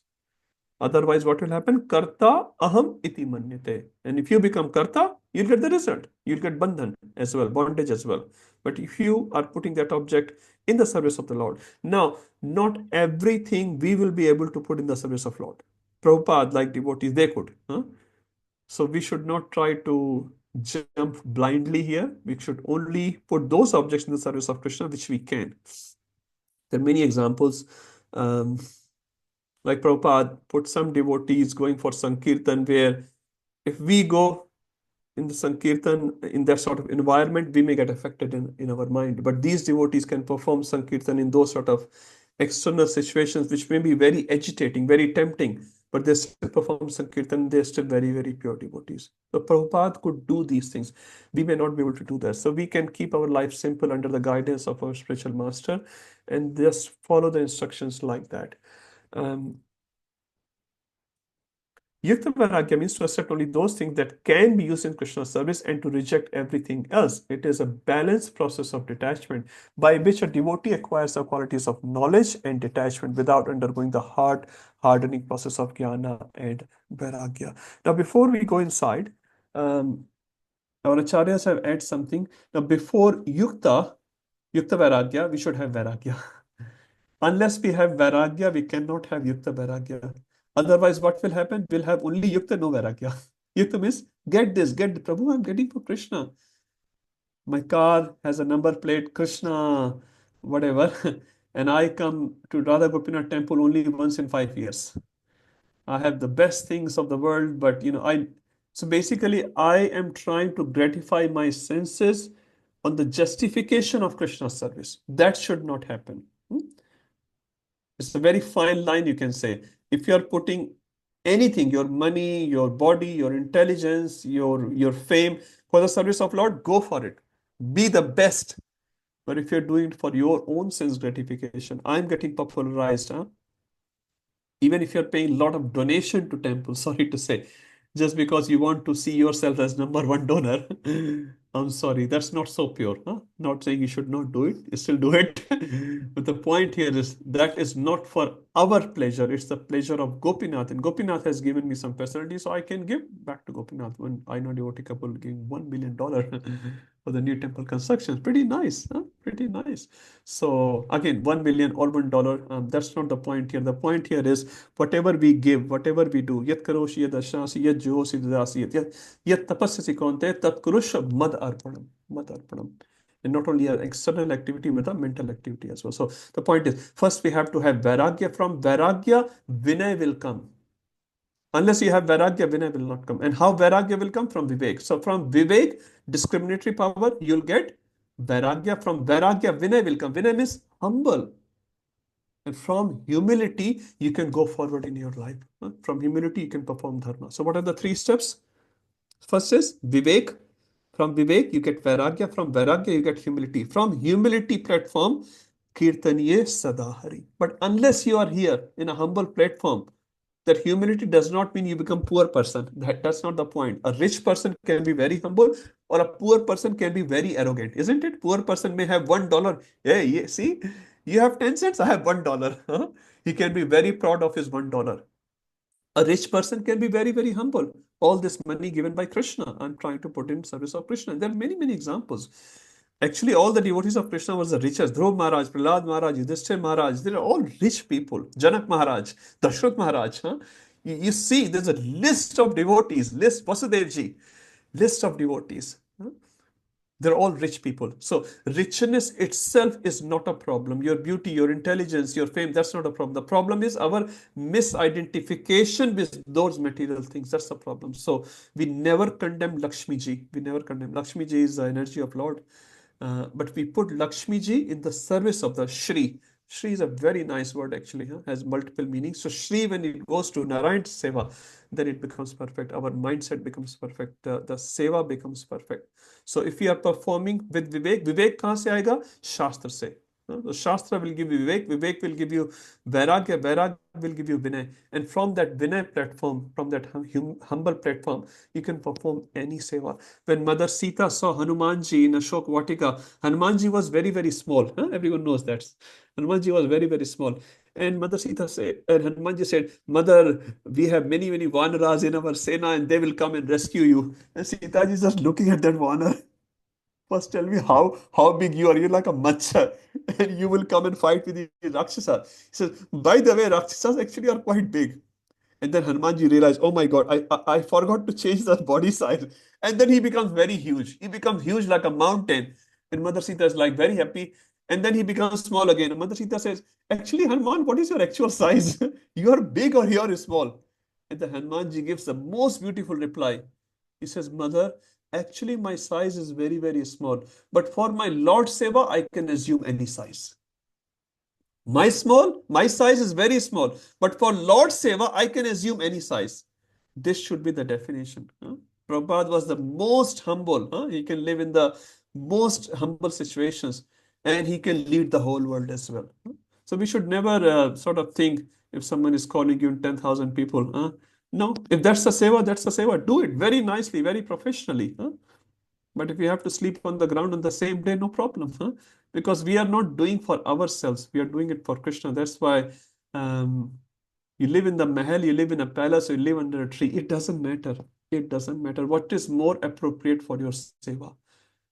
That's what you should do. That's why this house, car, family, all these skills, they are not important at all. What is important is Yukta Vairagya. Huh? Beautiful conception. Now, I've got some Prabhupada experts here. We'll just read that very quickly. They're very, very nice for our life, so I thought we'll read it. There are four of them. Who has not read, they can read. Acharya Prabhu, would you like to read one? Sure, Prabhuji. Yukta Viragya, real renunciation. Although we are riding on motor car, we do not think it is essential. But those who are captured by the civilization, they think it is essential. That is the difference. Anasakyasya Vishyan. Our purpose is that if we have to preach, we have to go to United States. So if there is an airplane, why shall I waste my time? Let us accept this thing. We do not deprecate the material advancement, but we simply warn that do not forget Krishna simply for the matter of material advancement. This is Krishna consciousness. We do not discourage you. We do not discourage you, but when you have invented something material, utilize it for Krishna. Anasaktasya Vishayan. Do not be attached to the motor car, but utilize it for going fast for preaching work. That's all. That is required. That is Rupa Goswami advice. Do not die for want of motor car. But if you get the opportunity to go faster than walking, you should utilize this. Nirbandha Krishna Sambade Yuktamam Vairagyam Uchyate. This is required that everything engaged in Krishna service, that is called Yukta Vairagya. Thank you, Prabhuji. Srila Prabhupada lecture Vrindavan. Okay. April 18, 1975. Thank you. Exactly 50 years ago, huh? Only 13 days ago. Okay, next one, someone else. Akhand Rasa Prabhu, we haven't heard your voice today, if you like to. So our philosophy is that although this material world, Bhumi, Apo, Nalo, Vayu, earth, water, fire, air, they are separated from Krishna, we can use it for Krishna. Just like the same example, the tape recorder, it is material, but it can be used for Krishna's purpose. We are writing books, recording in the tape recorder. That nirbandha Krishna sambandhe yuktam vairagyam uchyate. There is no need of giving up this bhumir apo nalo vayu. As the Mayavadi philosopher says, you can utilize, after all, it is Krishna's energy. This is the best philosophy. Sorry, we'll stop. So I think you get an idea what Prabhupada is saying. So we're not trying to give up anything. We are not discouraging you. All the material advancements, gadgets, electronics, it's all good as far as it's used properly for the service of Lord or for preaching work. Okay, I'll not read all that. This very nice. I'll read this one red line. This vow of rejecting anything which is not offered to Krishna is actual renunciation. Huh? So if it's not offered to Krishna, that we reject. Huh? Anukulasya sankalpa, pratikulasya varjanam. Varjit hai. Huh? Anything pratikul to our devotional service, we try to reject it. Otherwise, it's fine. One example, Prabhupada gave this example. One sannyasi in Vrindavan will not touch the money at all. Someone put $1 coin under his bed. And that night he could not sleep. And he called his disciple. He said, search my bed. There must be some money here. Finally, they found a coin. And when the coin was removed, the sannyasi slept very nicely. So everyone was appreciating kitne virakta vairagi hai, how big renunciate is. And Prabhupada says, I am nowhere like him. If you give donation in one hand, I will extend my other hand. This is once Brahmanand Prabhu, everyone knows Brahmanand Prabhu, Prabhupada disciple, very, very loyal disciple of Prabhupada. Brahmanand Prabhu came in touch with Prabhupada. Anyway, he joined the movement. His mother was very disturbed. And what happened? Mother sent another son to go and get the brother back. And another son went to Prabhupada. He got so impressed. He also joined. And he became Garg Muni Das. So both sons went and mother is thinking, what happened? एक गया दूसरे को लेने के लिए, दूसरा भी चला गया. Mother herself came and mother said, what have you done to my boys? Huh? You have taken my both boys. And Prabhupada said very nicely, they didn't have any good place to live. I gave them nice place. They didn't have good clothes. I gave them nice saffron clothes. They were not eating nice things. I gave them nice prasadam. What else do you want me to do for your sons? You should give me donation. And mother said, I've already given 2 sons in donation. You still want more donation? Prabhupada said, okay, that's all right. This was Prabhupada. Huh? So he will not hesitate to ask donation, but for what purpose? For building Krishna's temple, for Sankirtan movement. So if you have that sort of philosophy, you can ask any number of Lakshmi from anyone. But if you want it for yourself, you cannot ask. You cannot ask. Even for 1 cent for your sense gratification. One time Rupa Prabhu was telling me, even 1 cent you cannot misuse, even what you own, so-called you own, even 1 cent. So you should not think, oh, my money, kaise bhi waste karo. I can misspend my money anywhere. Like, who are you, Prabhuji, to tell me? I'm sorry that Prabhu is helping you. If you are misusing your money, please, it gets converted to your pap. It says if you are not utilizing Krishna's money properly, misutilizing, thinking I am the owner, I'm earning, I'm wasting. So what? What's your problem, Prabhu? No, actually, it becomes a pap for a devotee. So please make sure every single cent is properly spent, and at least in your knowledge. Out of your knowledge, out of your control, okay, many things can go wrong, but in your knowledge, in your understanding, you should try, because we are not the owner. Krishna is the owner. He's just facilitating us with that energy today. Okay, I'll not read this. They're all Prabhupada nice purports. We can read some other time. This is the example I was trying to come down to. Prabhupada, Guru Maharaj, you can see in this picture here in the middle. If I can show you. This is Bhakti Siddhanta Maharaj. Bhakti Siddhanta Maharaj was such a revolutionary sannyasi of his time. Of his time, sannyasis will not wear shoes. And Bhakti Siddhanta Maharaj not only wore shoes, he wore leather shoes. Bhakti Siddhanta Maharaj rode on motor cars. Many sannyasis of his time will not ride on any cars, and they will criticize Bhakti Siddhanta Maharaj. But Bhakti Siddhanta Maharaj did all that for what purpose? For preaching purposes. He's calling all these big dignitaries. They will not come in here. Prabhupada also was asked by one reporter, the Swamiji, you are a big sannyasi, then why are you living in this big 5-star hotel? And Prabhupada's answer was very, very simple. If I sit under a tree, will you come and interview me? So I'm sitting in this 5-star hotel so that you can come and interview me and then publish my interview so that people can become devotees. Once Prabhupada was asked, Swamiji, you are a Vairagi or a sannyasi, why you're riding in Rolls Royce? And Prabhupada said, what Rolls Royce? I am a devotee of Krishna. You should bring a golden chariot for me. This tin Rolls Royce, this is such insignificant. So Prabhupada was literally like in his zone, in his zone. He never came down. In Manor Temple, I think we've shared this example. Prabhupada looked at it and everything was like gold plated. Many things are gold made. Even the bathroom taps are gold made. And Prabhupada looked at everything. Wow, fantastic bathroom, this and that. Prabhupada appreciated it a lot. And finally he said, so where is the bucket? Where is the bucket? Bucket kahan hai? For me, I need a bucket. This is very nice. Not for me. So for us, it should be for us very, very simple. For our personal dealings, our personal clothing, presentation, very simple, good. But for Krishna, anything. For Radha Gopinath, best things. For ourselves, good example which I am remembering right now, Indra Prabhu. Indra Prabhu, if you have seen Indra Prabhu when he was here or even in photos, you can see he will only wear one cloth. Very, very simple cloth. And he was the best pujari who will dress Radha Shyam Sundar the best. We said because he himself, for himself, it was very, very simple. He'll just wear one rag. Whether it's cold, whether it's summer, he'll just wear one chadar type, one little dhoti, and that's it. Nothing else. And he could do the best seva. So many times we get distracted to decorate our body. Okay, do it, but not too much. Keep it simple. Keep it simple. And for our deities, for our devotees, Vaishnavas, put the best energy. This is Prabhupada, Bhakti Siddhanta Prabhupada, one of the dresses, he wearing a coat and shoes, because he was preaching to dignitaries, and that's how he could establish. Just in 10 years, he only preached for 10 years, like Prabhupada also, 12 years only. Bhakti Siddhanta Maharaj, only 10 years. He established 64 mathas, many dignitaries became affected by his teachings. Very short-term preaching, but very great impact because he was such a pure devotee.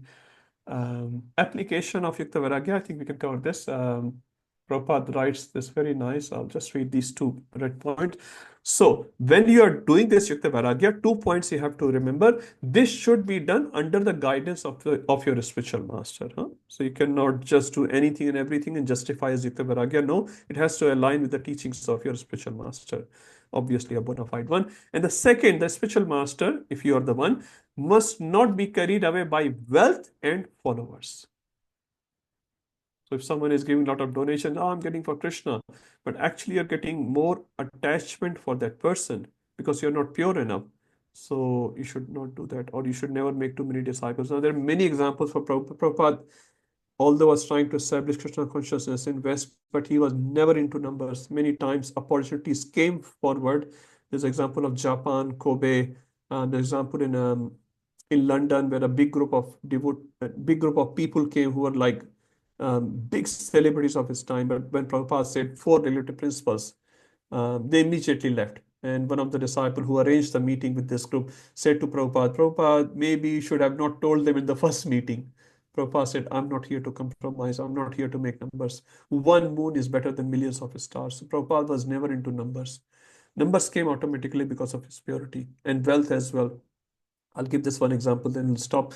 Prabhupada, some of the disciples of Prabhupada went to Japan. They were trying to establish a temple there.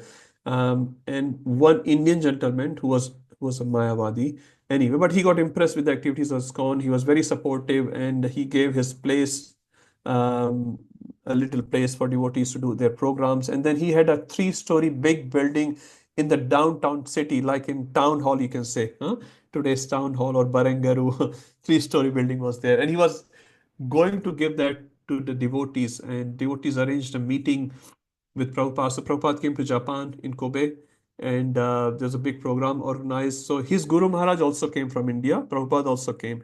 And first, Prabhupada was supposed to speak, and then his Guru Maharaj. So he arranged a big asan, very big chair for the speaker, which was actually his Guru Maharaj. He thought Prabhupada will just speak 5-10 minutes. Anyway, Prabhupada started speaking. He spoke for like 30-40 minutes and big speech. And then his Guru Maharaj came. And the idea was Prabhupada will step out of that asan and his Guru Maharaj will go and sit. My Guru Maharaj does this first time actually, so I'm just repeating. And then Prabhupada will not get up from the asan. And his Guru Maharaj just stood there for a while. And after like few minutes, he got a little embarrassed. And then this gentleman who organized the program, he got a very small chair for his Guru Maharaj to sit and speak. And as soon as he started speaking about Mayavad philosophy, Prabhupada got very disturbed. And he said, Kirtan, Kirtan. And all the devotees started Kirtan. And then you can understand what would have happened afterwards. Because he sort of disrespected his Guru Maharaj. No building, nothing. Nothing came in devotee's hand. But Prabhupada was happy. Prabhupada said, no, I'm not here to compromise. Prabhupada was never into wealth or followers. He was into purity. And through that purity, we can see everything came. As we say, purity is the force. Okay, let's stop here. Wealth and followers, we already done that. Okay, next time, there's only 2 points left about Falgu Vairagya and Markat Vairagya, the types of renunciation, and we'll cover that, and we'll move into a beautiful section of NOD, which is called Raganuga Bhakti. Everyone is interested in that. It's a really beautiful section. So chapter 15 and 16 are dedicated for Ragatmika and Raganuga Bhakti. They're sort of together. So we'll try to cover both of the topic together next week if we can. Okay, Hare Krishna. Any announcements today? Our Gopal Prabhu is not here. Any other person knows any announcements? Okay, if not, I have one announcement. So Sunday is Ram Navami, one of the greatest day for all the ISKCON devotees and for all the devotees. So please celebrate. If you could come to the temple, please come and do some seva as well. Do some extra reading, chanting. But if you can't, at your home, celebrate Ram Navami. Huh? It's very, very beautiful. Lord Ram is very, very kind. He's Maryada Purushottam. So any even smallest drop of mercy from Sri Ram or Sita Mata will be very, very useful in our life. So do something on Ram Navami, whatever best possible for your situation. And Tuesday is Ekadashi, and also His Holiness Jai Padaka Maharaj Vyas Puja on Tuesday. So if you could, again, yeah, do something special on Tuesday as well. Okay. Hare Krishna.